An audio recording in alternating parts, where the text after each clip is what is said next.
સલાહનું મનોવિજ્ઞાન એટલે શું, જેનું આપણે યુનિટ 1 પૂરું કર્યું છે.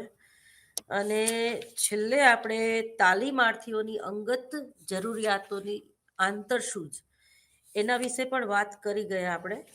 અને એના પછીનો જે ટોપિક છે એ છે સલાહના વ્યવસાયની આચારસંહિતા. એટલે કે સલાહનો વ્યવસાય જ્યારે તમે સ્વીકારી લ્યો છો ત્યારે કયા નિયમોને આધીન તમારે કાઉન્સલિંગ કરવું જોઈએ, અથવા તો તમે કરતા હો તો એમાં કયા કયા પ્રશ્નો અથવા તો સમસ્યાઓને ધ્યાનમાં રાખીને વધારે સારી રીતે તમે કાઉન્સલિંગ કરી શકો. તમે જુઓ કે છેલ્લા અઠવાડિયાથી રોજ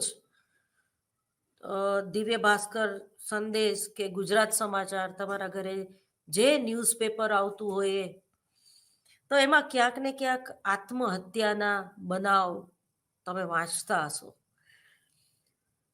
તમને ખરેખર એઝ એ કાઉન્સલર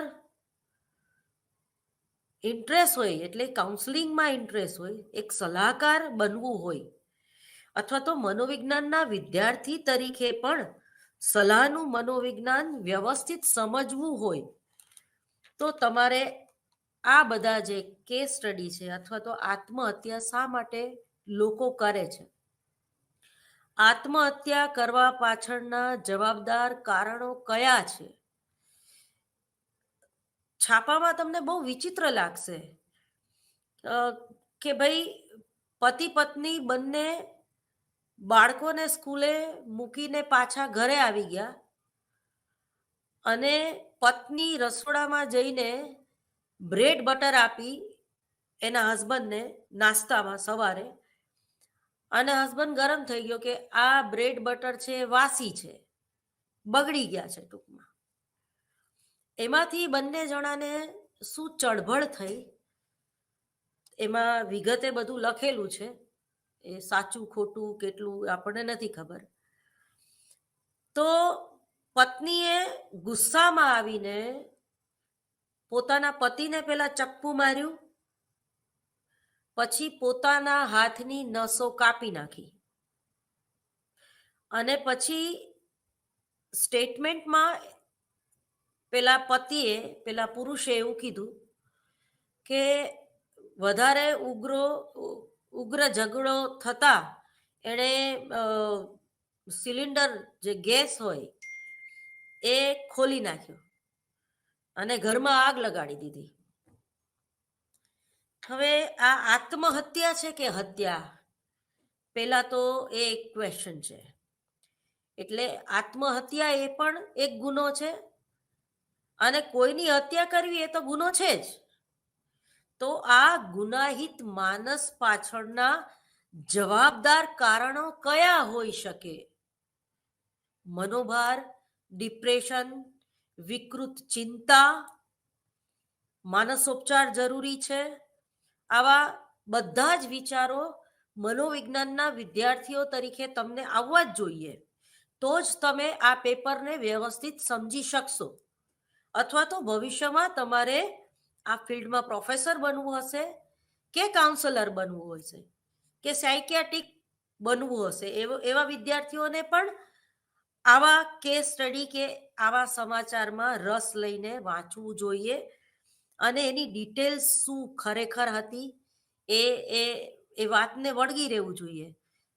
એ ન્યૂઝને આજે ભલે 8 દિવસ થઈ ગયા, પણ એના વિચારો તમને આવવા જોઈએ કે પછી એ કેસનું શું થયું.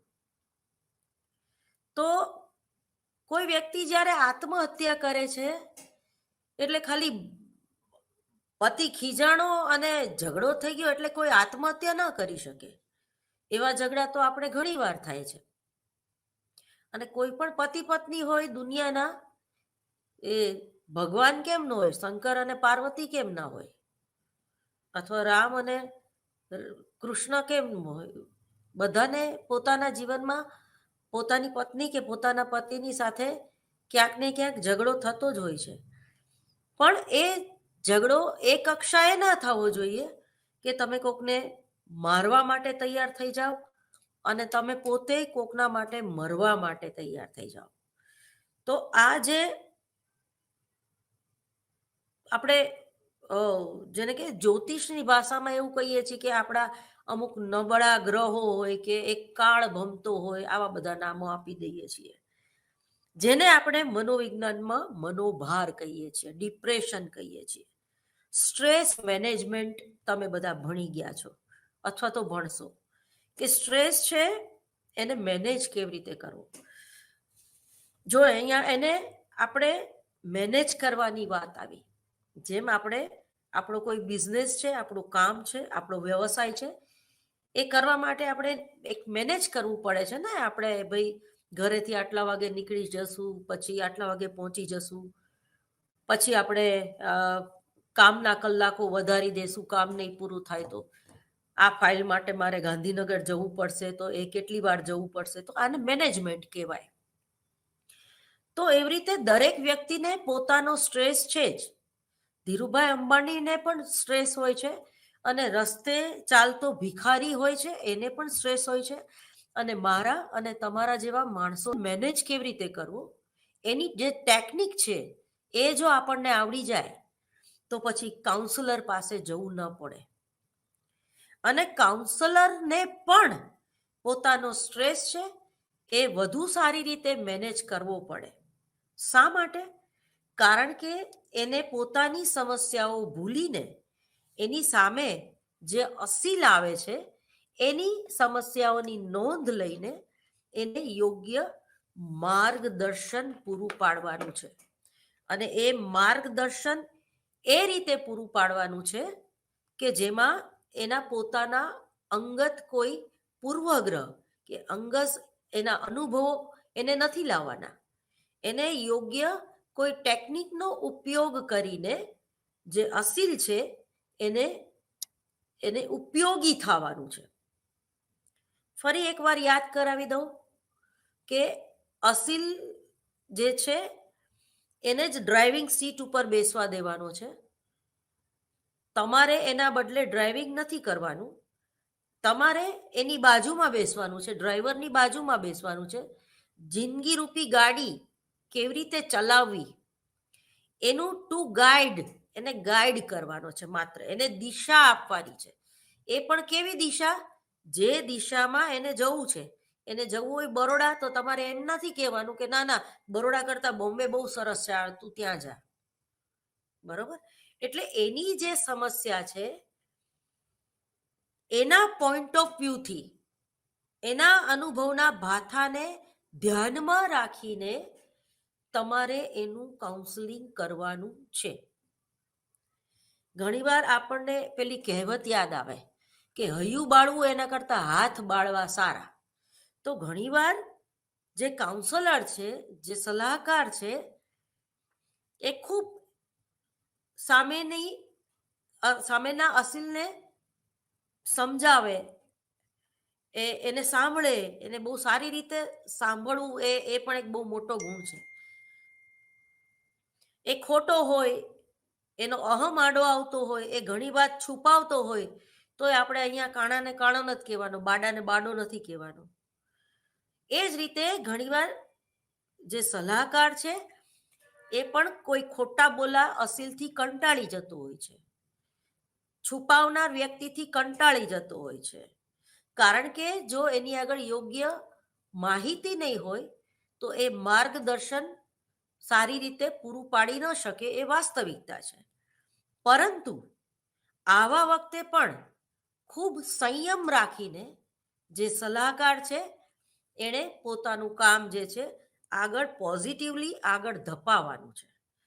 તો એને ધ્યાનમાં રાખીને સલાહકારના વ્યવસાયની આચારસંહિતા કેવી છે, અને એ પછી આપણે જે આત્મહત્યાના જે જુદા જુદા કેસો છે એની એકવાર વિગતે ચર્ચા કરીશું. હું એવા 4-5 કેસ જે કરન્ટલી બની ગયા હોય 1-2 મહિનામાં જ, એની આપણે ચર્ચા કરશું. હજી આજના છાપામાં જ, આજે 23 તારીખ છે, આજના દિવ્ય ભાસ્કરમાં જ મેં વાંચ્યું કે એક માતાએ પોતાના નાના અમથા બાળકની સાથે રિવરફ્રન્ટમાં ઝપલાવ્યું, એટલે આત્મહત્યા કરી. રીઝન શું હતું? તો કે પોતાના પતિથી એને ડિવોર્સ લેવાતા, ડિવોર્સ ફાઇલ કરી હતી. અને પેલા પતિએ એને ફોનમાં એવી ધમકાવી કે ભાઈ તારું જે બાળક છે એને હું પાછું નથી આપવા માંગતો, અથવા તો એ બાળક તો હવે હું જ રાખીશ. એ કોર્ટે એવો હુકમ કરેલો કે ભાઈ નાના છોકરાનો બર્થડે છે અને એના પપ્પાને લઈ જવો છે એને બહાર ફરવા માટે, તો એ લઈ જઈ શકે છે એમ. એટલે એ ફરવા માટે લઈ ગયા હતા એના પપ્પા.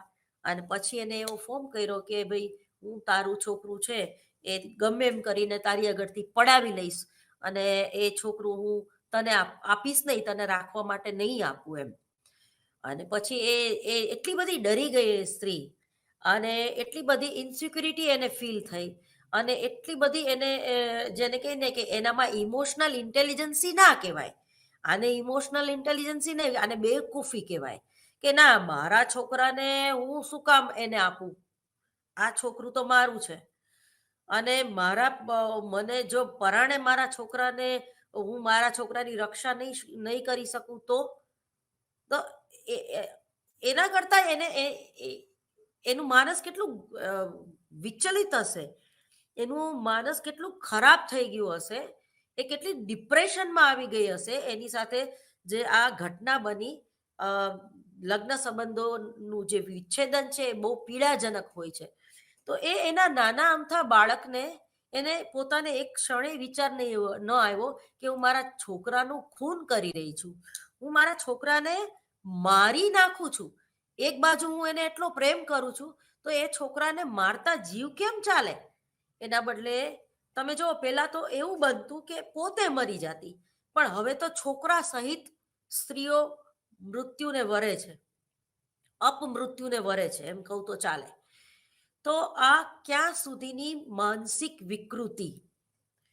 તો તમારી આજુબાજુ જ્યારે કોઈ આવી સ્ત્રીને તમે જુઓ, જ્યારે એ સતત રડતી હોય, સતત ફરિયાદ કરતી હોય, સતત નિરાશ થઈ ગઈ હોય, અને તો તમારી એક નાગરિક તરીકેની એક ફરજ છે કે તમે એની સાથે ટોકેટિવ થાવ, તમે એની સાથે વાતચીત કરો. જીવનમાં તમારી કોઈ એવી મિત્ર હોય, કે તમારો કોઈ એવો મિત્ર હોય કે જે એક ખરાબ સંજોગોમાંથી પાસ થઈ રહ્યા હોય, તો એને દિવસમાં 2 વાર ફોન કરો, એને અઠવાડિયે 1 વાર મળવાનું રાખો, જેથી કરીને એ પોતાની લાગણી કે પોતાની બેવકૂફી અથવા તો પોતાને જે કેવા ગંદા હીન વિચારો આવે છે એ તમારી સાથે એ શેર કરી શકે. તમે જો 4 દિવસ પહેલાની વાત કરું છું, એક પાલનપુર વિસ્તારમાંથી આવેલો MBBS નો વિદ્યાર્થી, એણે આત્મહત્યા કરી. કેમ? તો કે ભણવાનો ભાર વધી ગયો હતો, એને સખત પ્રેશર હતું ભણવાનું. એટલે એને પોતે ઇન્સ્ટાગ્રામમાં પોસ્ટ એવી 8 કલાક પહેલા જ મૂકેલી, એના ઉપરથી ખ્યાલ આવ્યો કે ભાઈ ભણવાથી કંટાળી ગયો તો ભણવાનું છોડી દે ભાઈ, 1 વર્ષનો બ્રેક લઈ લે, પિક્ચર જોયા, ગમે તે કર. પણ આ તો કેવી પીછેહટ કહેવાય આને. સમાયોજન એટલે શું? અને સમાયોજનની જ્યારે આપણે સમાયોજિત થઈ શકતા નથી, તો ત્યારે કુસમાયોજન તરફ આપણે વળીએ છીએ, અથવા તો બચાવ પ્રયુક્તિઓ એટલે શું? અને એમાંની જે એક બચાવ પ્રયુક્તિ છે એ છે પીછેહટ. એ અંતિમ કક્ષાની બચાવ પ્રયુક્તિ કહેવાય. માણસ પીછેહટ કરે છે પોતાના જીવનમાંથી, પોતાની સમસ્યામાંથી, કે એ જે વાતાવરણમાં રહે છે એનાથી. આ કેસમાં MBBS એટલે કે પાઠ્યપુસ્તક અથવા તો બર્ડન વધી ગયું એનું ભણવાનું, એ પહોંચી નહોતો વળતો, એને ભણવાથી હવે ભણતર એક ભાર રૂપ લાગતું હતું, અને એને આત્મહત્યા કરી. તો ભાઈ ભણવાનું છોડી દે, આપણે MBBS નથી થવું. MBBS થવું ફરજિયાત થોડું છે. પણ ઘણીવાર એવું હોય છે કે પોતાના સમાજ, કુટુંબ અને પોતાના જે આજુબાજુના મિત્રો હોશિયાર હોય, અને એ લોકોના જુદા જુદા પ્રકારના પ્રેશરોથી, એક ભારણ થી એ દબાઈ જે એટલો બધો એક પોતાની ફિલિંગ છે, પોતાની લાગણી છે એ શેર નથી. અને તમે આવા સોશિયલ મીડિયામાં કે ઇન્સ્ટાગ્રામમાં જ્યારે આ વસ્તુ શેર કરો છો તો ઓકે, કોઈક વાંચીને ડિસલાઇક કરે કે કોઈ લાઈક કરે કે કોઈ વધારે શેર કરે, તો પણ એમાંથી કોઈ એવો મિત્ર ખરો કે જે આ 8 કલાકમાં ઇન્સ્ટાગ્રામમાં થી આવું પ્રકારની પોસ્ટ જોઈને એને કોન્ટેક્ટ કરવાનો પ્રયત્ન કર્યો? કરવો પડશે. આ તમારી નૈતિક ફરજ છે. સોશિયલ મીડિયામાં, ફેસબુકમાં કે ઇન્સ્ટાગ્રામમાં કે જે તમે ટિકટોક બનાવતા હોય એમાં આવા પ્રકારના વિડીયો કે આવા પ્રકારના સ્ટેટમેન્ટ કે આવા પ્રકારના આવી નોટ્સ જો કોઈ લખે, સુસાઇડ નોટ્સ કે હું મને અત્યારે આવું થાય છે, આવું થાય છે, આવું થાય છે, એ શેર કરે છે, પણ સામે તમે એને રિસ્પોન્સ આપો છો, તમે એક આટલું થંબ બતાવી દો છો અથવા ડિસલાઇક કરી દો છો કે ભાઈ ના કરાય, પણ ના એટલેથી પતશે નહીં. તમે એની હારે ટોકેટિવ થાવ, તમે એના ફોન નંબર શોધીને એની સાથે 2 મિનિટ વાત કરો અને તમે એનું કાઉન્સિલિંગ કરો. મનોવિજ્ઞાનના વિદ્યાર્થીઓ જે તમે મને સાંભળી રહ્યા છો, જે લોકોએ સલાહનું મનોવિજ્ઞાન લઈને આગળ ભણવાનું પસંદ કર્યું છે, એ લોકોને મારી નમ્ર વિનંતી છે કે મનોવિજ્ઞાનના એક વિદ્યાર્થી તરીકે તમારી નૈતિક ફરજ છે કે આવી પોસ્ટ મૂકનારને તમે યોગ્ય સલાહ આપો, અથવા તો કમસે કમ તમે એને કોઈ એવું એડ્રેસ આપો કે સામે એવું પોસ્ટ કરીને કે તું આ જગ્યાએ કોન્ટેક્ટ કર, તાત્કાલિક કોન્ટેક્ટ કર, જેથી કરીને તું વાત કરી શક. તો આ પણ એક સળગતો પ્રશ્ન છે, એક સળગતી સમસ્યા છે કે લોકો આજે 21મી સદી તરફ 5Gના યુગમાં, આર્ટિફિશિયલ ઇન્ટેલિજન્સીના યુગમાં બધું જ એક સાથે મેળવી લેવાની સ્પર્ધામાં ક્યાંક એવા પાછળ રહી જાય છે કે પોતાની જાતને જ પતાવી દે છે. આનું સોલ્યુશન કોઈ એક કાઉન્સલર પાસે નથી, પરંતુ આપણે આ બાબત અવેરનેસ લાવવાની ખૂબ જ જરૂર છે. તો સલાહકારના વ્યવસાયની આચારસંહિતામાં સલાહકાર મૂલ્યયુક્ત વ્યક્તિ નથી. સલાહમાં સલાહ સંબંધ મૂલ્યો પાયાની બાબત છે. મૂલ્યો એટલે વેલ્યુ, કે ભાઈ આચારસંહિતા તો એને એક પૈસો એને પણ આપણે એક વેલ્યુ કહીએ છીએ. પ્રતિષ્ઠા એ પણ એક વેલ્યુ છે. પણ અહીંયા જે વોરમેને 1986માં અન્ય મૂલ્યોની દ્રષ્ટિએ સલાહકાર પોતાના સલાહાર્થી સાથે સલાહ સંબંધ બાંધે છે, નિર્દેશન કરે છે અને નિર્ણય લે છે. બરોબર? સલાહ એ નૈતિક સાહસ છે. જો સલાહ એ શું છે તો કે નૈતિક સાહસ છે, એક જવાબદારી છે. ખોટી સલાહથી અનેક મુશ્કેલીઓ પણ ઊભી થતી હોય છે. જેમ કે કોઈ વ્યક્તિની ઓછી બુદ્ધિ છે એવી જાહેરાત કરવી, એઇડ્સના દર્દીની ખાનગી માહિતી બીજાને કહી દેવી, સલાહ વ્યવસાયી હોવાથી સલાહકાર માટે શબ્દોનો ઉપયોગ, નૈતિક આચારસંહિતા જાળવવી ખૂબ જ મહત્વનું છે. શબ્દો ધારે તો તારે અને ધારે તો મારે. અને શબ્દોના ઘા તો ચાબુકના ફટકા કરતા પણ વિશેષ ચચરે છે. આથી જ વિચાર કરીએ તો સલાહકારો પોતાના મૂલ્યો જાળવીને સલાહ સંબંધ બાંધે તે જરૂરી છે. જે સલાહકારો પોતાના વ્યક્તિગત મૂલ્યો, નીતિ નિયમો કે કાયદેસરની જવાબદારીથી સભાન નથી હોતા, તેઓ પોતાનો શુભ ઈરાદો હોવા છતાં પણ અસીલને નુકસાન પહોંચાડે છે. આથી સૌથી અગત્યની બાબત, સલાહકાર પોતાની જાત અને વ્યવસાયિક માર્ગદર્શન વિશે બરાબર જાણી લે તે ખૂબ જરૂરી છે. પોતાનો વ્યવસાય શરૂ કરતા પહેલા આવું જ્ઞાન મેળવી લેવું એ ખૂબ જરૂરી છે. આચાર સંહિતાનું પાલન કરનાર સલાહકારો આચાર સંહિતાનું પાલન કરનાર સલાહકારો સેવામાં શાણપણ અને સંભાળ દાખવે એ ખૂબ જરૂરી છે. સલાહમાં લોકો તેમની આંતરક્રિયા વિશે નૈતિક સ્વરૂપના નિર્ણય લેવા. જો સલાહકારે કેવા નિર્ણય લેવા, તો કે નૈતિક સ્વરૂપના નિર્ણયો લેવા.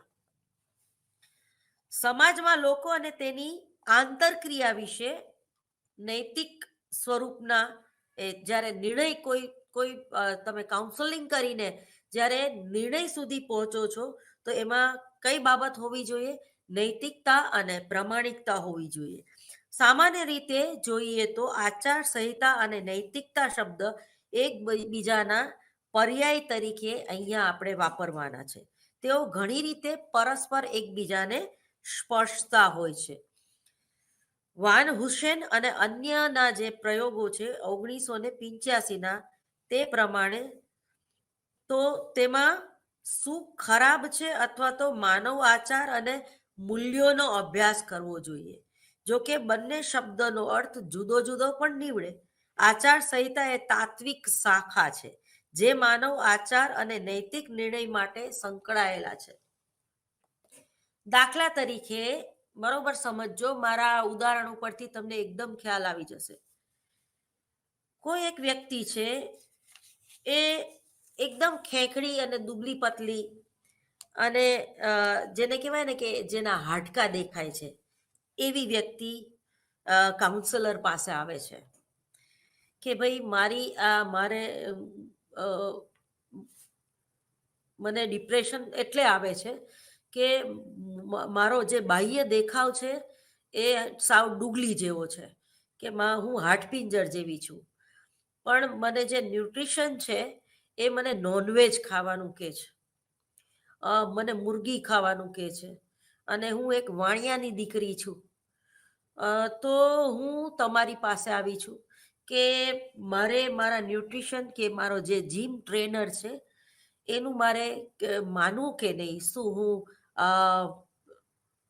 માંસાહારી બની જઈશ, અથવા તો એ પ્રમાણે માંસ બધું ખાઈશ, ડુક્કરનું માંસથી માંડીને મુર્ગા સુધી કે બકરી સુધી, કે હું મારો ધર્મ ભ્રષ્ટ થઈ જાય અને એ ભોગે હું મારી હેલ્થ મેળવી શકીશ.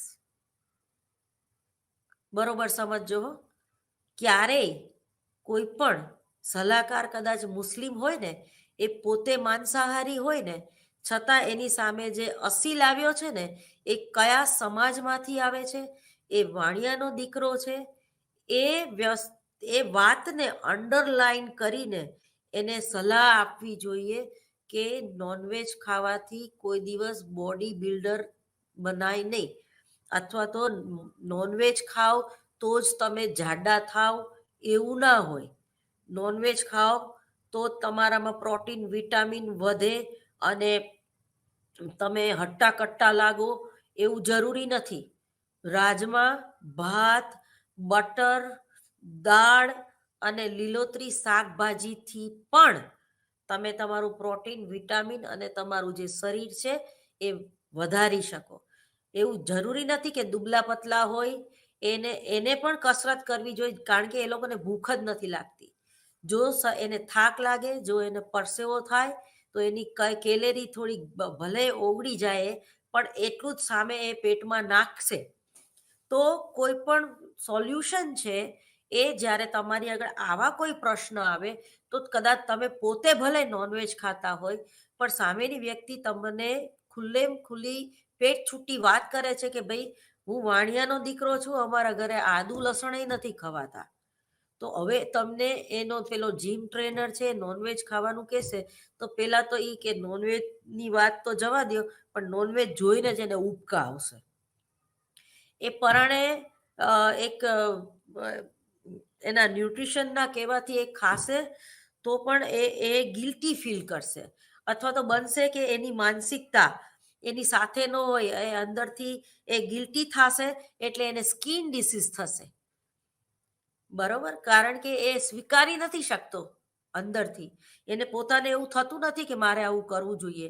એ જ રીતે જ્યારે કોઈ એક લેડી જે છે એ સીવલેસ બાયના કપડાં નથી પહેરતી, એ લો વેસ્ટ જીન્સ નથી પહેરતી, એને અંગ પ્રદર્શન કરીને કંઈ વાહવા નથી મેળવવી, અને જ્યારે તમે એવી સ્ત્રીને પરાણે મારી મચડીને ફેશન શોમાં ઉતરવાનું કહો અને ટૂંકા કપડાં પહેરાવો બિકીની પહેરીને, તો એ કમ્ફર્ટેબલ ફીલ નહીં કરે અને એ ક્યારેય પહેલો નંબર નહીં લાવી શકે, અથવા તો ફેશન શોમાં એ ક્યારેય આગળ નહીં વધે, કારણ કે એ જે કલ્ચરમાંથી આવે છે એમાં એ એ ફિટ નથી બેસતી. આ વસ્તુમાં એને વલ્ગારિટી લાગે છે. એ જ રીતે તમે જોજો કે કોઈ એક યુરોપિયન સ્ત્રી છે, એ બિકીની પહેરીને દરિયા કિનારે ગોવાના લેન્ડ ઉપર બેઠી હશે, બરોબર, કે આ તમે દીવ દમણ જાઓ તો ત્યાં એ તડકામાં શાંતિથી બેઠી હશે, એને કોઈ અંગ પ્રદર્શન કરવા માટે નથી બેઠી, પણ એ પોતાના નિજાનંદ માટે એ બેઠી હશે. માત્ર એને બિકીની જ પહેરી હોય છે, એટલે કે બહુ ટૂંકા કપડાં, બ્રા અને નિક્કર જ પહેરી હોય, છતાં એ વલ્ગર નહીં લાગે તમને. શા માટે? કે એ એના કલ્ચરની સાથે જાય છે. એ યુરોપિયન છે અને આપણે એને એ જ રીતે જોઈએ છીએ. ભાઈ યુરોપિયન તો આવા પહેરે, એમાં કંઈ વાંધો નહીં, પણ આપણી સ્ત્રી કે આપણી દીકરી એ આવું ના પહેરાય એમ. અને આપણી સ્ત્રી કે આપણી દીકરી એવું પહેરીને બેઠી હશે તો લોકો એને ગંદી રીતે જોશે. એ જ રીતે કોઈ સ્ત્રી બસ સ્ટેન્ડમાં પોતાનું બાળક જ્યારે ભૂખ્યું થયું હોય ત્યારે એને સ્તનપાન કરાવતી હોય, ત્યારે ગમે એવો ખરાબ પુરુષ હશે ને, એની કુદ્રષ્ટિ એના ઉપર નહીં પડે, અને ધ્યાન જશે ને તો એ બદલી નાખશે. કારણ કે એક માં જે છે ને એ ક્યારેય વલ્ગર નથી લાગતી, કારણ કે એના બાળકને દૂધ પીવડાવવાનો ધ્યેય એનો છે. લોકો મને જોવે છે એ એના માટે ઇમ્પોર્ટન્ટ નથી, પણ મારા છોકરાને ભૂખ લાગી છે એ એના માટે ઇમ્પોર્ટન્ટ છે. એટલે જ્યારે તમે એઝ એ કાઉન્સલર કોઈ સલાહકારને સામેનો અસીલ કયા સમાજમાંથી આવે છે, એના કુટુંબનું વાતાવરણ શું છે, એ વસ્તુને ખાસ અંડરલાઈન કરો. અને મારા મિત્રો, મારા વિદ્યાર્થીઓ, તમને એક મારી નમ્ર વિનંતી છે કે તમારો ગમે એવો અંગત મિત્ર હોય, પણ એ બ્રાહ્મણનો દીકરો હોય કે એ હિન્દુ સંસ્કૃતિમાંથી આવતો હોય, કે તમે ભલે ક્રિશ્ચન હોય, કે તમે ભલે મુસ્લિમ હોય, કે તમે ભલે પારસી હોય, અથવા તો તમે ભલે નોનવેજ ખાતા હોય, કોઈ ખાય એને હું રોકતી નથી, કારણ કે દરેકની પોતાની સંસ્કૃતિ હોય છે, દરેકને પોતાનું કલ્ચર હોય છે. પણ ઘણીવાર આપણે બર્થડે પાર્ટીમાં શું કરીએ છીએ કે ના, આપણે એને પરાણે ખવડાવીએ છીએ, અથવા તો એ બિયર ના પીતો હોય, દારૂ ના પીતો હોય બિચારો, તો એને પરાણે આપણે એને એમ કહીએ છીએ, તું તો માય કાંગલો છું, તું તો બાયલો છું, તું તો હિંમત વગરનો છું, તું તો મર્દ નથી, તારામાં મર્દાનગી નથી. અથવા તો ઓલી ચિપ્સ ખવડાવવાનો હવે રિવાજ છે, એકદમ તીખી, એ એટલી બધી તીખી હોય છે કે તમને ઉલટી થઈ જાય એવી બજારમાં મળે છે. હું તો કહું બેન્ડ કરી દેવી જોઈએ. તો બર્થડે પાર્ટીમાં જે બર્થડે બોય કે બર્થડે ગર્લ હોય છે એને આવી રીતે પરાણે દારૂ પીવડાવવામાં આવતો હોય છે. પછી એક ગંદો એક રિવાજ એ પણ છે કે કેક છે એ આખા મોઢા ઉપર એને ઘસવામાં આવે. તો આ બધી આ બધી સાયકિક બાબત છે. આ બધી ખરેખર કહું છું, આને રેગિંગ કહેવાય. આ ફન નથી, આને રેગિંગ કહેવાય. કે તમે જ્યારે કોઈને આવું કમ્પલસરી કરાવો છો, ત્યારે બની શકે કે એ વ્યક્તિ જે છે એ અસલામતી અનુભવે, એને બીક લાગવા માંડે એના મિત્રોની, અને એ એવી કોઈ ઘટના બની જાય કે એ જિંદગીભર પોતાનો બર્થડે ઉજવી ના શકે. આપણી સંસ્કૃતિમાં આપણો જન્મદિવસ હોય ત્યારે સનાતન ધર્મની વાત કરું છું, મંદિરે જવું જોઈએ, લાપસી બનાવવી જોઈએ, શીરો બનાવવો જોઈએ, આપણે કેક કાપવાનો રિવાજ નથી. અને બીજું કે આપણે દીવો પ્રગટાવવો જોઈએ, આપણે મીણબત્તી ઓલવવાનો રિવાજ નથી. ક્રિશ્ચન ધર્મમાં બધાનો ધર્મ બધાના માટે મહાન જ છે. કોઈને વખોડવાની જરૂર નથી, પણ ક્રિશ્ચન ધર્મમાં કોઈ જન્મે છે તોય મીણબત્તી ઓલવવાની હોય છે, કોઈ મરી જાય છે તોય મીણબત્તી ઓલવવાની હોય છે. એ લોકોના પેલા ધર્મસ્થાનમાં જાય છે, ચર્ચમાં જાય છે, ત્યાંય મીણબત્તી પ્રગટાવે છે. બરોબર છે, એ લોકો માટે, એ લોકોને એ વસ્તુ સંતોષ આપે છે, એ વસ્તુ એ લોકોને મુક્તિ આપે છે. પણ આપણે એ લોકોની વાદે વાદે આપણે પણ બે આમ મીણબત્તી મૂકીને ફૂ ફૂ કરીએ તો આપણને આપણી બોડી લેંગ્વેજને પણ એ નહીં ગમે. એ વસ્તુ તમે નહીં કરી શકો, તમારી બોડી લેંગ્વેજ એની સાથે નહીં જાય. પણ જ્યારે તમે એક દીવો પ્રગટાવશો તો તમારી બોડી લેંગ્વેજ છે એ એની સાથે જશે. કારણ કે તમારું જે ડીએનએ છે એને તમે બદલી નથી શકતા. તમારી પત્ની સાથે ના બનતું હોય તો તમે પત્નીને છોડી શકો છો, પણ તમે તમારા મા બાપ બદલી નથી શકતા. તમે તમારા બ્રાહ્મણત્વ બદલી નથી શકતા, તમે તમારો સનાતન ધર્મ બદલી નથી શકતા. આ વાતને ખાસ અંડરલાઈન કરવી જોઈએ. એ જ રીતે કોઈ મુસ્લિમ સમાજમાંથી આવતો અસીલ જે છે અને એ એમ કે છે કે મેડમ આજે હું નોનવેજ ખાઈને આવ્યો છું, બની શકે કે તમને એના મોઢામાંથી બદબુ આવતી હોય. તમે જો અમુક સમાજમાંથી એ લોકો જ્યારે આપણી સામે બેસે છે તો આપણને એક જુદા જ પ્રકારની એની સ્મેલ આવે છે.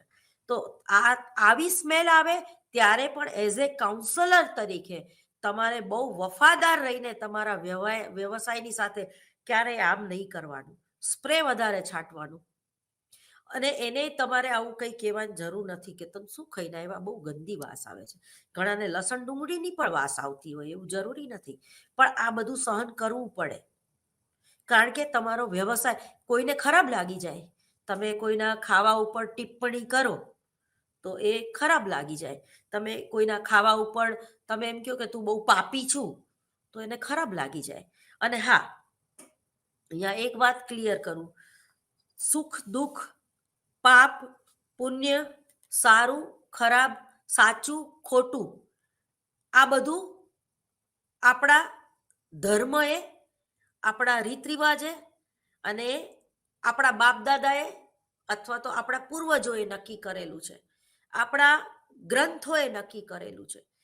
દરેક જેટલા ધર્મ એટલા વિચારો, જેટલા ધર્મ એટલી માન્યતાઓ, જેટલા ધર્મ એટલે કોઈ મુસ્લિમ જ્યારે નોનવેજ ખાય છે ત્યારે એને ગિલ્ટી ફીલ નથી થતું. જ્યારે કોઈ હિન્દુનો દીકરો નોનવેજ ખાય છે ત્યારે એ વસ્તુ એને ગિલ્ટી આપે છે. વસ્તુ નોનવેજ છે, ખાવું ન ખાવું એ જુદી વાત છે, પરંતુ તમારા કર્તવ્યમાં વાણિયાના દીકરા તરીકે તમારે શું કરવાનું છે એ તમારે કરવું જ પડે. બ્રાહ્મણના દીકરા તરીકે તમે જન્મ લીધો છે કે હિન્દુના એક સનાતન ધર્મમાં તમારી પરંપરા છે, તો જ્યારે તમે એ પ્રોટોકોલને, એટલે જ તમે જો કે કોઈ એંગ્લો ઇન્ડિયન છે, કોઈ યુરોપિયનની સાથે નિગ્રોએ મેરેજ કર્યા હોય એવા હોય, અથવા તો કોઈ બ્રાહ્મણની દીકરીએ જ્યારે મુસ્લિમમાં મેરેજ કર્યા હોય ત્યારે હોય, એ ગમે એવો પ્રેમ હશે ને એ પ્રેમ લુપ્ત થઈ જશે. જ્યારે એને પરાણે નોનવેજ એના ઘરમાં બનાવવું પડતું હશે ત્યારે, અથવા તો જ્યારે એને એના દીકરાનું નામ તૈમૂર રાખવું પડતું હશે ત્યારે. બરોબર? તૈમૂર એ કોણ હતો? જેણે અનેક હિન્દુઓની હત્યા કરી છે, અનેક કાશ્મીરી પંડિતોને મારી નાખ્યા છે. હવે એક હિન્દુ સ્ત્રીને પોતાના દીકરાનું નામ તૈમૂર રાખવું પડે તો એ કેવું ડિપ્રેશન આવતું હશે એ સમજો તમે. એટલે જે કંઈ કરો એ સમજીને કરો. આચાર સંહિતા જે છે એમાં પણ આ જ વાત કહી છે કે નૈતિકતા, પ્રામાણિકતા, તમારું કલ્ચર, તમારી સંસ્કૃતિ, તમારો ઇતિહાસ, તમારો પોતાનો, દરેક વ્યક્તિને પોતાના બાપ દાદાના નામ યાદ રહેવા જોઈએ, 7 પેઢીના. હું કાયમ આવું મારા દરેક ક્લાસમાં કહેતી હોઉં છું. તો ટૂંકમાં સલાહ અને મનોપચાર, એના પછીનો જે ટોપિક છે એ છે સલાહ અને મનોપચાર. તો સલાહ અનેક ક્ષેત્રો સાથે સંકળાયેલી છે, જેમ કે મનોમાપન. મનોમાપન એટલે શું? જુદી જુદી કસોટીઓની જે આપણે રચના કરીએ છીએ એનેથી આપણે કોઈની પ્રામાણિકતા, નૈતિકતા માપી શકીએ છીએ. યથાર્થતાનું માપન, વિશ્વાસનીયતાનું માપન. કોઈ વ્યક્તિને આપણે એમ નથી કે મેં તો એને માપી લીધો. તમે જુઓ કે આપણા દાદા દાદી હતા ને, એ જ્યારે નવું કામવાળું આપણે ઘરમાં રખાવીએ ને, કામવાળા મીન્સ ઘરમાં કચરા પોતા કરવાવાળા, ત્યારે પાણીયારે આપણે હાથે કરીને 10 રૂપિયાની નોટ મૂકી દઈ, 5 રૂપિયાની નોટ મૂકી દઈ, કે એને ચોરી કરવાની ટેવ છે કે નહીં એમ. અથવા તો હાથે કરીને કપડાં ધોવા નાખી અને હાથે કરીને સોરી પેન્ટના ખીચામાં પૈસા રાખી દઈએ કે એ પાછા આપે છે કે નહીં. એના ઉપરથી આપણે એનું માપન કરીએ છીએ, એનું કેરેક્ટર માપન કરીએ છીએ કે એને ચોરી કરવાની ટેવ તો નથી ને. એ જ રીતે નવી નવી વહુ જ્યારે પરણીને આવે છે ત્યારે તમે જો આપણામાં એક રિવાજ છે કે એને માપવા માટે, એના સ્વભાવને માપવા માટે, એનું વર્તન શું છે એને જાણવા માટે પણ આવા અનેક પ્રકારના નુસ્ખાઓ છે એ વડીલો અપનાવતા હોય છે, સાસુ અપનાવતી હોય છે કે આને આ બાબતની સેન્સ છે કે નહીં. તરત એમ કે લાપસી બનાવો, આજે તમારા હાથે લાપસી ખાવી છે. પાપડ શેકવાનું કે છે, તો જે સ્ત્રીને પાપડ શેકતા આવડે ને, એટલે પાપડ બળીએ ન જવો જોઈએ, પાપડ કાચોય ન રહેવો જોઈએ. અને એ પાપડ શેકતી વખતે એ હાથનો ઉપયોગ કરે છે ચીપિયાનો, એ પણ જોવા જેવું હોય છે. તો સ્ત્રી કેટલી અનુભવી છે રસોઈ ઘરથી, અથવા તો ભવિષ્યમાં એ કયા પ્રકારનું રાંધશે. કારણ કે લાપસી બનાવવી બહુ અઘરી છે, બરાબર. પણ આપણે તો શું, હવે ઓવન આવી ગયું છે ને, અને કેક બનાવવાનું કહીએ તો કેક એ આપણી સંસ્કૃતિ નથી. લાપસી બનાવી, શીરો બનાવો એ સનાતન ધર્મની સંસ્કૃતિ છે. કેક બનાવતા આવડવું જોઈએ. હું કેકની વિરોધી નથી, એ પછી ઈંડા વગરની કેક પણ તમે બનાવી શકો છો. પણ કહેવાનો મતલબ આટલો જ છે કે તમે બીજાનું શીખો, બીજાનું અપનાવો, પણ તમારું પોતાનું છોડીને નહીં. કારણ કે આવું જ્યારે થાય છે ને ત્યારે આપણે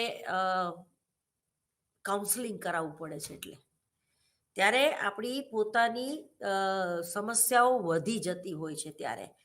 ત્યારે એક સમય એટલો બધો આવે કે માહિતીનો ઢગલો તમારી આજુબાજુ હોય, અને કઈ માહિતી તમારે જોઈએ છે અને કઈ માહિતી છોડવી જોઈએ એનું તમને ખરેખર બ્રહ્મ જ્ઞાન થતું નથી. અને અંતે એ માહિતીના ઢગલામાં, એટલે તમારા મગજરૂપી કોમ્પ્યુટરમાં એટલા બધા વાયરસ આવી ગયા હોય છે, પછી એ વાયરસને બહાર કાઢવા માટે તમારે કાઉન્સલિંગ કરાવવું પડે છે. તો સલાહ અને મનોપચાર એ શબ્દ સામાન્ય રીતે જુદી જુદી રીતે ઉપયોગમાં લેવાય છે. મોટા ભાગના લેખકોએ તો બંનેનો અર્થ શેરભેળ કરી દીધો છે. માર્ગદર્શન, સલાહ પ્રક્રિયા જેવા શબ્દો પણ વપરાય છે, પરંતુ વિશિષ્ટીકરણ અને વ્યવસાયીકરણ કરનાર આ પદ અંગે સ્પષ્ટતા કરવામાં આવી છે, જેમાં સલાહ અને માર્ગદર્શન વચ્ચે ભેદ સ્પષ્ટ કરવામાં આવ્યો છે. સલાહ અને મનોપચારનો ભેદ સ્પષ્ટ કરવા માટે આ શબ્દ, જેને કહેવાય છે કે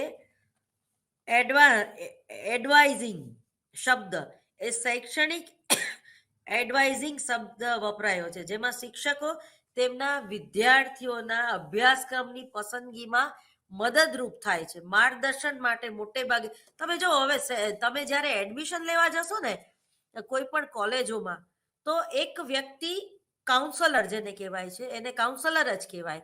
તો એ કાઉન્સલર જે છે એ તમને તમારી માર્કશીટના આધારે તમારી સાથે 2 મિનિટ વાત કરીને તમને એ તમારે કયા વિષય લઈને ટીવાય પૂરું કરવું, હિન્દી કે સંસ્કૃત, તો એ તમને ગાઈડ કરશે. તો એ જે માર્ગદર્શન છે, તો એ માર્ગદર્શન જુદા પ્રકારનું હોય છે. એ કોઈ ભારેખમ માર્ગદર્શન નથી, કારણ કે એ જે સમસ્યા છે એ લાંબા ગાળાની સમસ્યા નથી, લોંગ ટાઈમ સમસ્યા નથી, પરંતુ તમારે એ અડધી કલાકમાં નિર્ણય લેવાનો હોય છે કે તમારે કયો મુખ્ય વિષય વાપરવો એમ. બરોબર, એને માર્ગદર્શન કહેવાય, એને મનોપચાર પાછું ન કહેવાય. બરોબર, ઉપચાર શબ્દ તો એ કયા સેન્સમાં હોય છે કે કોઈ બીમાર હોય ત્યારે આપણે એનો ઉપચાર કરીએ છીએ, કોઈ ડિપ્રેશનમાં હોય તો એને આપણે મદદરૂપ થઈએ છીએ, કોઈ વિકૃત ચિંતાથી પીડાતી વ્યક્તિને આપણે એનો ઉપચાર કરીએ છીએ. તો મનોપચારનો અર્થ એક એની ઉત્પત્તિ અને વિકાસ. તો મનોપચાર એ સલાહ પહેલા 1 મિનિટ ટાઈમ પ્લીઝ, સોરી. હા, મનોપચાર એ સલાહ પહેલા સલાહ કરતા સેવા સલાહ સૌ બહુ વહેલી અસ્તિત્વમાં આવી છે. મનોપચારની ઉત્પત્તિના મૂળ કાર્યમાં રહેલા આમ છતાં તેઓ વૈજ્ઞાનિક પાયો ફ્રોઈડ દ્વારા નાખવામાં આવ્યો છે. ફ્રોઈડે મનોવિશ્લેષણ પદ્ધતિને મનોપચારની પદ્ધતિ તરીકે ઉપયોગમાં લીધી છે. બીજી પણ કેટલીક ટેકનિકો મનોપચારમાં ઉપયોગમાં લેવામાં આવી છે, જે આપણે છે ને પછીના એ ચેપ્ટરમાં આપણે એની વિગતે વાત કરીશું. મનોપચાર તંત્ર તરીકે સલાહ અને મનોપચાર બંને વ્યક્તિ પરિસ્થિતિ પર મૂકે છે. 19મી સદીના અંતમાં એ બાબતો સ્પષ્ટ થઈ ચૂકી છે કે માનસિક રોગના ઉદ્ભવ માટે ફક્ત શારીરિક પરિબળો જ નહીં, પરંતુ માનસિક પરિબળો પણ જવાબદાર છે. ડોક્ટર પિનેલ એક માનવતાવાદી તબીબી હતા. માનવતાવાદી અભિગમ, જો મનોવિજ્ઞાનના અભિગમોની વિગતે ચર્ચા કરો, આવું તમારે ઉચ્ચતર સામાન્ય મનોવિજ્ઞાનમાં ભણવામાં આવી ગયો, તો એમાં માનવતાવાદી અભિગમ તમે ભણી ગયા હશો. તો એમાં માનવતાવાદી તબીબી અભિગમ ટૂંકમાં તેમણે સાંકળેથી બાંધીને માનસિક રોગીઓ પ્રત્યે માનવતા સભર વ્યવસાય રાખવાનું સૂચવ્યું હતું.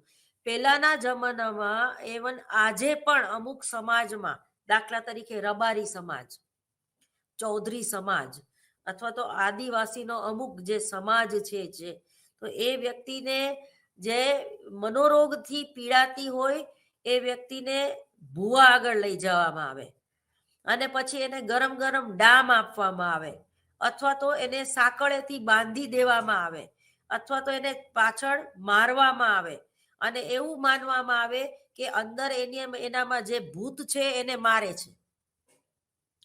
એ જ રીતે સાળંગપુર હનુમાનજી તમે જુઓ તો એને લઈ જઈને શાંતિથી બેસાડે છે, એને કંઈ મારપીટ તો એની યારે નથી થતી, પરંતુ એક એ સારી ઓરા હોય છે જેની ઇફેક્ટ થાય છે અને એનું મન જે છે એ શાંત પડે છે. પણ ખાલી આનેથી અટકી જવાની જરૂર નથી, પણ એને સાયકોલોજિસ્ટ અથવા તો સાયકિયાટ્રિક પાસે લઈ જવું પડે, મેન્ટલ હોસ્પિટલમાં એને ભરતી કરી દેવો પડે. કોઈ સ્કિઝોફેનિક પેશન્ટ છે તો એને ઘરે તમે નથી રાખી શકતા, કારણ કે એને જ્યારે ઉન્મત્ત મનોવિકૃતિનો એ ભોગ બને છે.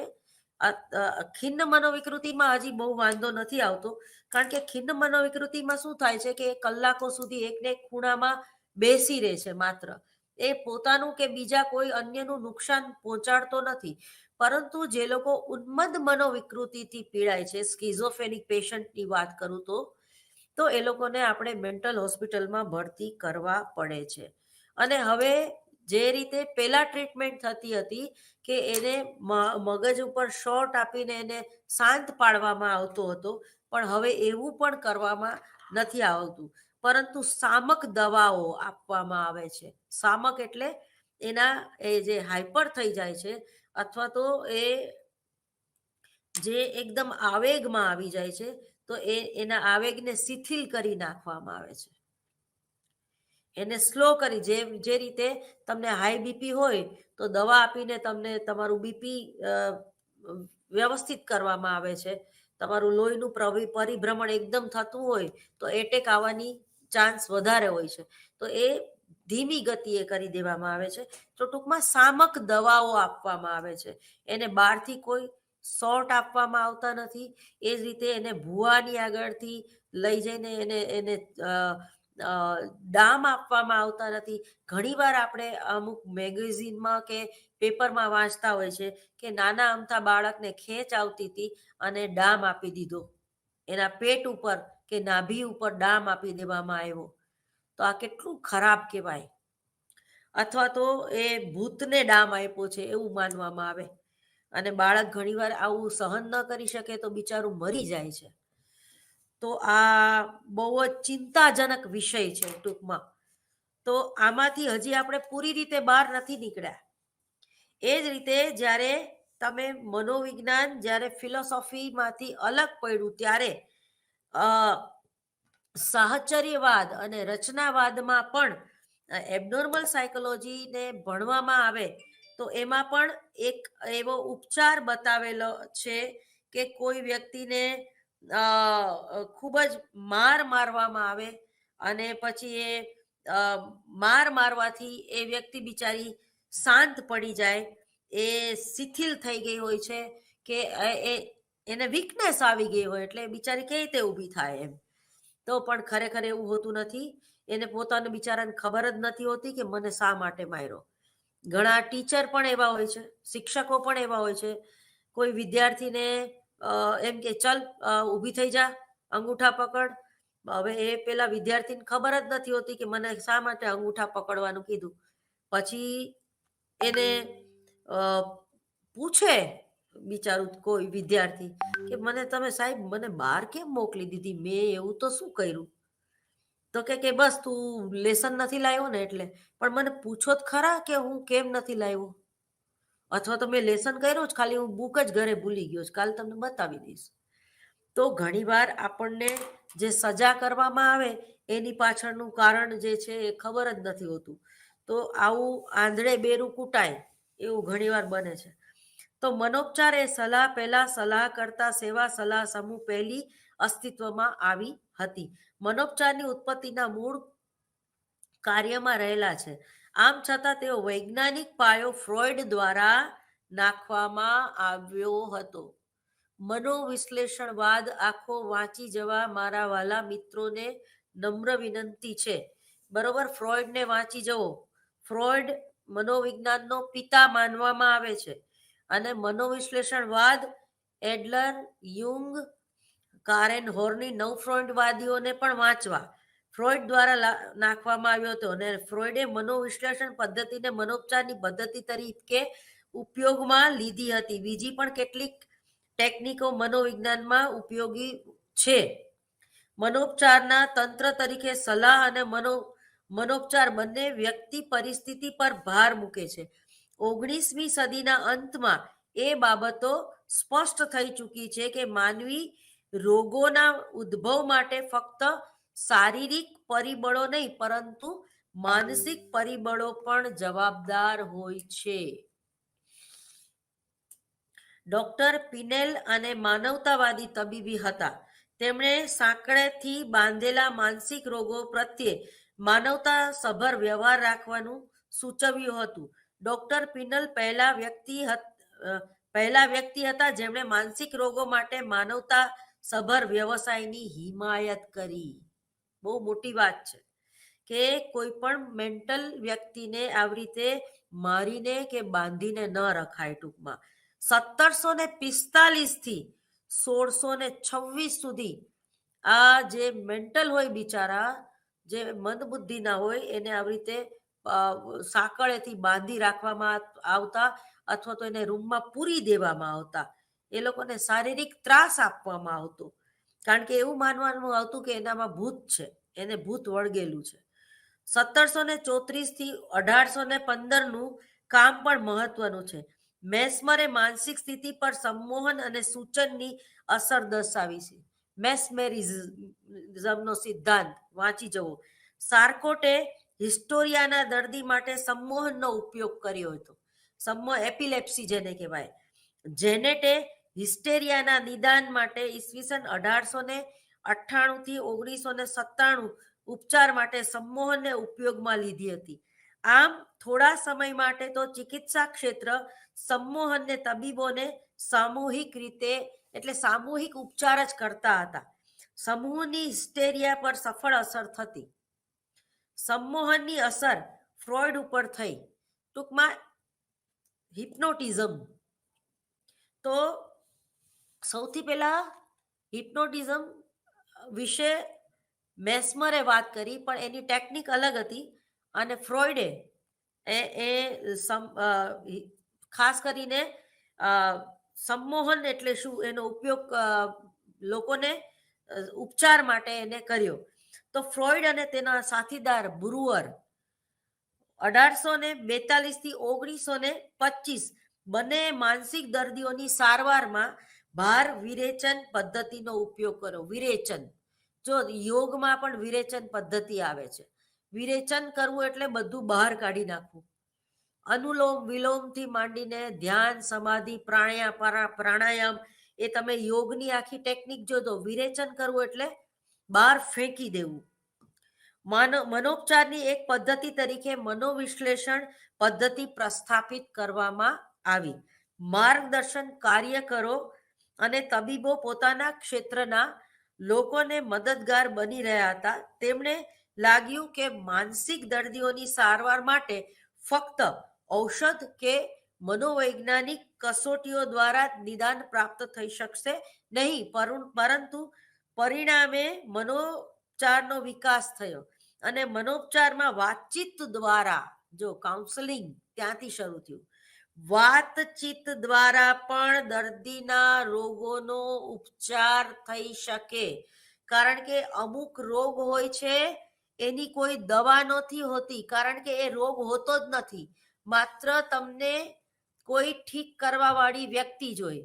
માત્ર બની શકે કે હિલિંગ મેથડથી પણ એ સામેની વ્યક્તિનું માથું ઉતરી જતું હોય, કે એના જે કંઈ પ્રોબ્લેમ છે એનું સોલ્યુશન મળી શકતું હોય.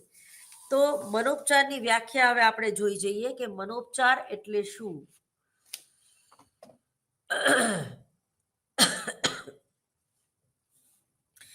તો મનોપચાર એ વાતચીત દ્વારા માનસિક દર્દીઓની સારવાર છે. મનોપચાર એટલે શું? તો કે વાતચીત દ્વારા માનસિક દર્દીઓની સારવાર છે. માનસિક દર્દીઓ એટલે કેવા? તો કે છે કે સૌમ્ય મનોવિકૃતિથી પીડાતા હોય એવા જ, તીવ્ર મનોવિકૃતિ નહીં.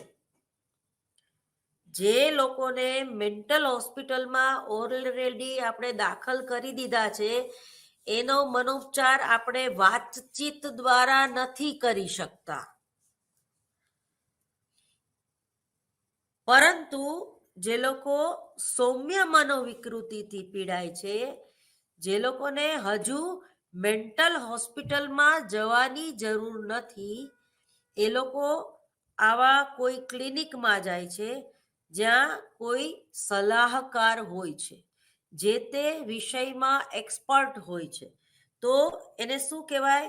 તો કે છે કે મનોપચાર એ વાતચીત દ્વારા માનસિક દર્દીઓની સારવાર છે. તો આવું ફોસ્ટર નામના સાયકોલોજિસ્ટે ઈસવીસન 1964માં કહેલું. મનોપચાર એ માનસિક સાધનો વડે માનવીના મનને સારું કરવાના હેતુથી તેને કાર્યરત બનાવે છે. ટોલબર્ગ કહ્યું 1972ના મતે મનોપચાર વ્યક્તિના લાંબા સમયના આવેગશીલ કુસમાયોજનને ઠીક કરે છે. જો બહુ મોટી વાત છે. લાંબા સમય સુધી જે વ્યક્તિ કુસમાયોજિત હોય છે, બધામાં એને વાંધા વચકાચ પડતા હોય, એ એટલી બધી ઈગો, એ પોતાના ઈગોને બચાવીને થાકી ગઈ હોય કે એ બચાવ પ્રયુક્તિઓ, એટલે નાચતા ન આવડે તો કે આંગળું વાંકું છે, બરોબર, એ દૂધમાંથી પણ પોરા કાઢે. એવી વ્યક્તિ, જે લાંબા સમય સુધી એવી માનસિકતા ધરાવતી વ્યક્તિ, જે કુસમાયોજન તરફ વળી ગઈ હોય છે ઓલરેડી, એમાંથી પણ એને બહાર લાવી શકાય છે. શેના દ્વારા? તો કે વાતચીત દ્વારા, મનોપચાર દ્વારા. હોપમેન અને સ્પેન્ડલે ઈસવીસન 1964માં પોતાનો મત દર્શાવ્યો. તે પ્રમાણે પરંપરાગત મનોપચાર કેટલીક બાબતો ઉપર ભાર મૂકે છે. મનોપચારમાં ગંભીર સમસ્યાઓ અને માનસિક માંદગી સાથે વ્યવહાર કરાય છે. તેમાં વર્તમાન કરતા ભૂતકાળ પર વિશેષ ભાર મુકાય છે. સ્ટૂપ 1993ના મતે મનોપચાર એ ઉપચારાત્મક હેતુ માટે માનવ સંબંધોનો વ્યવસ્થિત ઉપયોગ કરે છે. બ્રાઉન અને પેટેર ઈસવીસન 1979ના મત અનુસાર કે પીડા કે દુઃખ અનુભવી રહેલા વ્યક્તિની વિકટ પરિસ્થિતિ સમજવા અને તેના નિરાકરણ કરવા માટે શ્રવણ અને વાણીનો એક વાર્તાલાપ છે. સલાહકાર જે છે એ ખૂબ જ સારો લિસનર હોવો જોઈએ. એનામાં સાંભળવાની ક્ષમતા હોવી જોઈએ. જે અસીલ છે એ જે બોલે એને મુક્ત મને બોલવા દેવો જોઈએ અને કયા વાક્ય ઉપર કઈ વાત ઉપર એ વધારે ભાર મૂકે છે, એકને એક વાત શા માટે કરે રાખે છે, એ બાબતની સલાહકારે નોંધ લેવી જોઈએ. એનેથી કંટાળી જવું જોઈએ નહીં. એને અટકાવવાની જરૂર નહીં. એને વારંવાર એવું કહેવાની જરૂર નહીં કે તું એકને એક વાત 10 વાર કેમ કરસ. કારણ કે એ અસીલ છે એ કરે, કારણ કે એ માનસિક રોગથી પીડાય છે એટલે કરે. પણ તમારે એને એવી રીતે ટોકવાનો નથી કે એને ખરાબ લાગી જાય અને એ નેક્સ્ટ પછી જે તમને કહેવા માંગતો હોય એ પેટ છૂટી વાત કરવા માંગતો હોય એ વાત કરી જ ના શકે, એવું બને.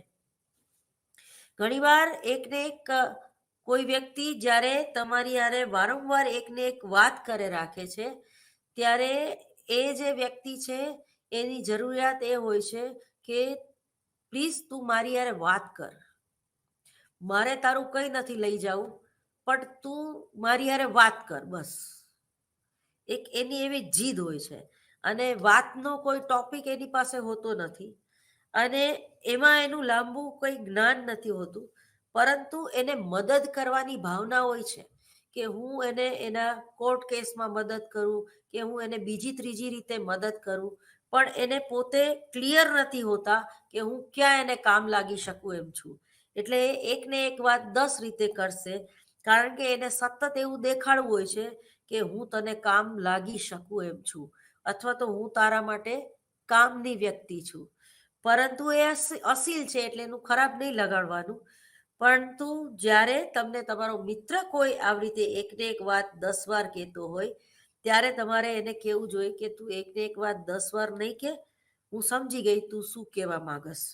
તો ઘણીવાર આવું બનતું હોય છે કે વ્યક્તિ પોતાનું મહત્વ દેખાડવા માટે અથવા તો એ વ્યક્તિ એવું માની બેઠી હોય છે કે સામેની વ્યક્તિ મને સમજી નથી શકતી અથવા તો એના જીવનમાં મારી કોઈ વેલ્યુ જ નથી, એટલે એની વેલ્યુ વધારવા માટે એ આવી વાતો કરે રાખે છે અને ખરેખર એનેથી એની વેલ્યુ નથી વધતી પણ ઘટે છે.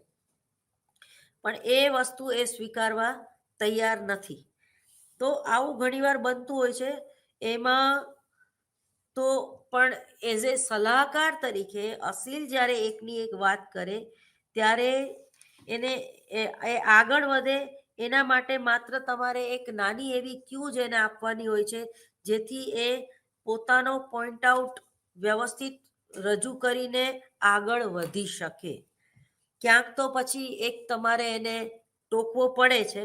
એટલે કેવું કે એક નાનું બાળક હોય એનું ચાવી દીધેલું રમકડું હોય અને એ રમકડું નીચે મૂકી દે જમીન ઉપર અને પછી ક્યાંક ખુરશી ટેબલ કે કંઈક વચ્ચે આવે અને એ ભટકાય તો ત્યારે એ બાળક તરત જ એ જે એનું રમકડું છે એની દિશા ફેરવી નાખે છે.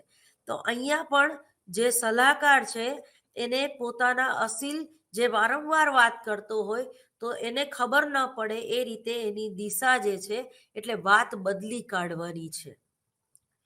વધુ આના પછીના લેક્ચરમાં જોઈ લેશું.